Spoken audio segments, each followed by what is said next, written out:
Hi friends, welcome to Rama వంటిల్లు. ఇప్పుడైతే నేను గోంగూర పచ్చడి చేద్దాం అనుకుంటున్నానండి. నా వీడియో మీకు నచ్చినట్టయితే లైక్ చేయండి, షేర్ చేయండి, కామెంట్ చేయండి.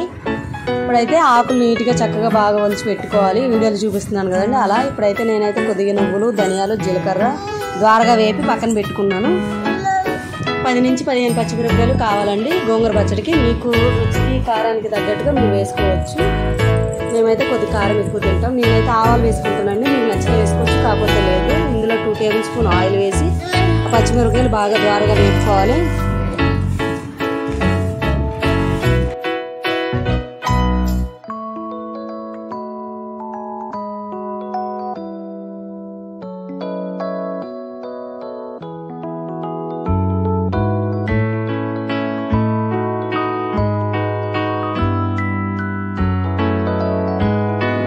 ఇప్పుడైతే పచ్చిమిరపకాయలు ఎగుతున్నాయి కదండి. ఈ లోపు మనం గోంగూర ముందుగా ఒలిచి పెట్టుకున్న గోంగూర ఉంది కదండి, నీట్గా బాగా కడుక్కోవాలి. పురుగులు గట్ట ఉంటాయి కాబట్టి జాగ్రత్తగా చూసి కడుక్కోవాలి. ఇప్పుడైతే పచ్చిమిరపకాయలు బాగా వేగిపోయినాయండి, అవి తీసి పక్కన పెట్టుకోవాలి.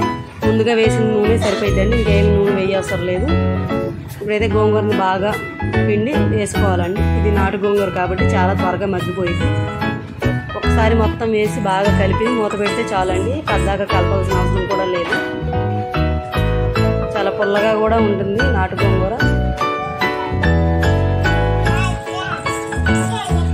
నేనైతే గోంగూరను అయితే రోట్లో చేస్తానండి. రోడ్లు నీట్గా కడిగి పక్కన పెట్టుకున్నాను. ముందుగా ఏపి పక్కన పెట్టుకున్న ఇంగ్రీడియంట్స్ అన్నీ వేసి బాగా దంచుకోవాలి. నేనైతే పచ్చడికి కల్లుప్పు వాడతానండి.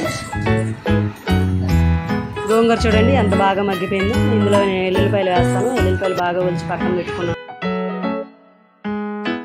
ముందుగా మనం వేపు పెట్టుకున్న నువ్వులు, ధనియాలు అవన్నీ ఉన్నాయి కదండి, అవి బాగా రోట్లో వేసి నూరుకోవాలండి. ఇప్పుడైతే కల్లుప్పు వేసుకొని బాగా దంచుకోవాలి. బాగా వీడియోలో చూపిస్తున్నాను కదండి, మెత్తగా నూరుకోవాలి. తర్వాత ఎల్లుల్లిపాయలు అండి, వెల్లుల్లిపాయలు కూడా చూసారు కదండి, మెత్తగా దంచుకోవాలి. రోట్లో చేస్తే ఆ పచ్చడి టేస్ట్ చాలా బాగుంటుందండి. ఇప్పుడు పచ్చిమిరపకాయలు వేసుకొని బాగా దంచుకోవాలి. నేనైతే ఇలా చేస్తానండి గోంగూర పచ్చడిని. మీరు ఎలా చేస్తారో నాకు వీడియో చూసి ఒక కామెంట్ చేయండి. నచ్చినట్టయితే ఒక లైక్ చేయండి.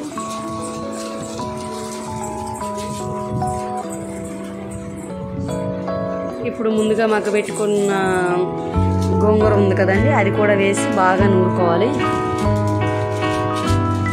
నేనైతే బాగా మెత్తగా అయితే నూరనండి, కచ్చాబచ్చాగా నూరుతాను, అప్పుడే టేస్ట్ ఉంటుంది. బాగా మెత్తగా నూనె కూడా గోంగూర పచ్చడి బాగోదండి.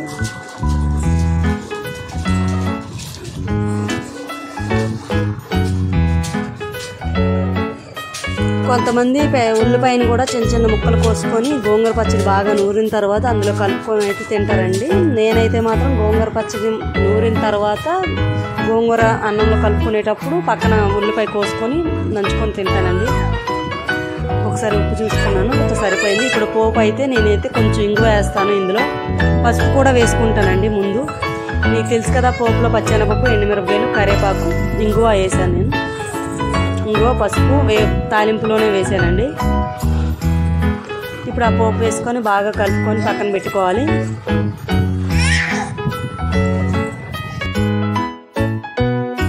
ఇప్పుడైతే గోంగూర పచ్చడి రెడీ. నేనైతే ఇలా చేస్తాను, మీరు ఎలా చేస్తాను చూడండి. నేనైతే గోంగూర పచ్చడిలో ఉల్లిపాయ తింటానని చెప్పాను కదండి. ఇప్పుడైతే గోంగూర పచ్చడి తినడానికి ఉల్లిపాయ బాగా కట్ చేసి పెట్టుకున్నాను.